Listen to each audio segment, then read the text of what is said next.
Though we might not like to think about it very often, the reality is that there are spiritual forces of evil that seek to subvert the plan of God and destroy the people of God. And if you've been walking with Jesus for any period of time, you have found yourself in regular conflict with those forces. As you have sought to be obedient, as you have sought to love God, you found yourself in the struggle against the forces of evil and against your own flesh. They seek to accuse you and attack you and distract you and derail you in your faith. And when Jesus Christ went to the cross, he went to wage war on those forces. Look at Colossians chapter 2 and verse 13. It tells us about the war that he waged. And you, who were dead in your trespasses and the uncircumcision of your flesh, God made alive together with him, having forgiven us all our trespasses by canceling the record of debt that stood against us with its legal demands. This, the legal record, the demands, he set aside, nailing it to the cross. In this passage, Jesus is pictured as the knight of God, God's champion, who descends to do battle with Satan and his demons by waging war against the accusation and the shame and the power that stood against us.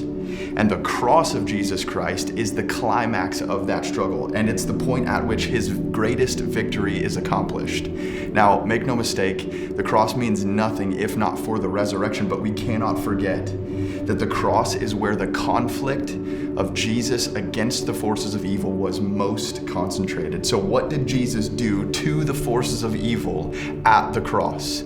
Verse 15, which comes right after those verses we just read, is going to tell us exactly what Jesus did to those spiritual forces of evil, and it is amazing. Colossians 2:15. He disarmed the rulers and authorities and put them to open shame by triumphing over them in him. So here's three things that Jesus did to the spiritual rulers and authorities.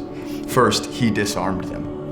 The text says he disarmed the rulers and authorities. That's the principalities and powers. That's Satan and his legion of demons that seek to destroy the purposes of God and the people of God. He disarmed them.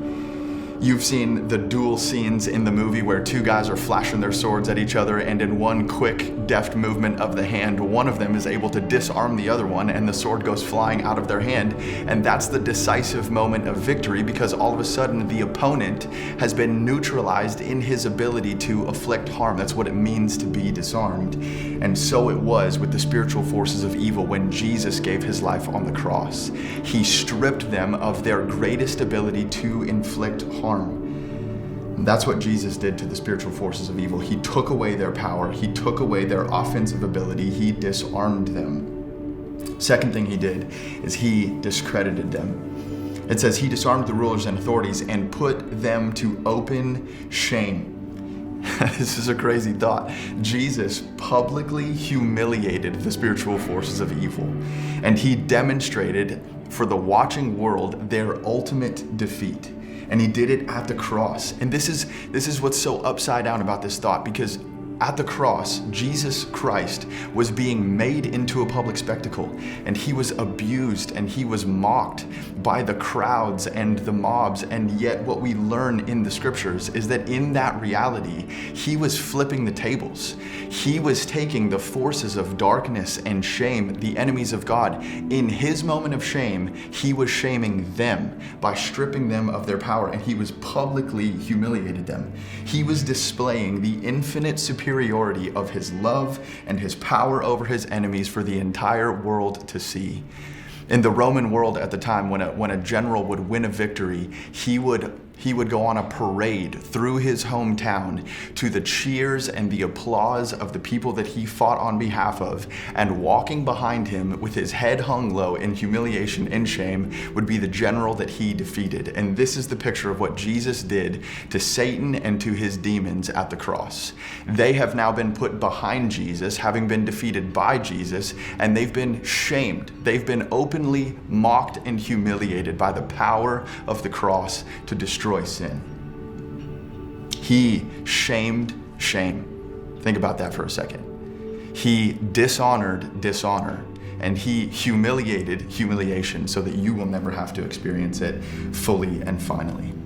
And last, not only did he disarm them and discredit them, he defeated them. The end of verse 15 says, he triumphed over them in him. Though the battle rages, and though you still face conflict with the enemies of God, the war is won, and the conflict has been fully and finally decided by the cross of Jesus Christ and by his resurrection. The victory has been guaranteed because the enemy has been vanquished and Jesus has won. The best strategy that the enemy has, and if you've been in battle with the enemy, you know this. The best strategy the enemy has is accusation and guilt and death. And in the cross of Jesus Christ, he took all of those and he absorbed them in his body on the tree, and he triumphed over them.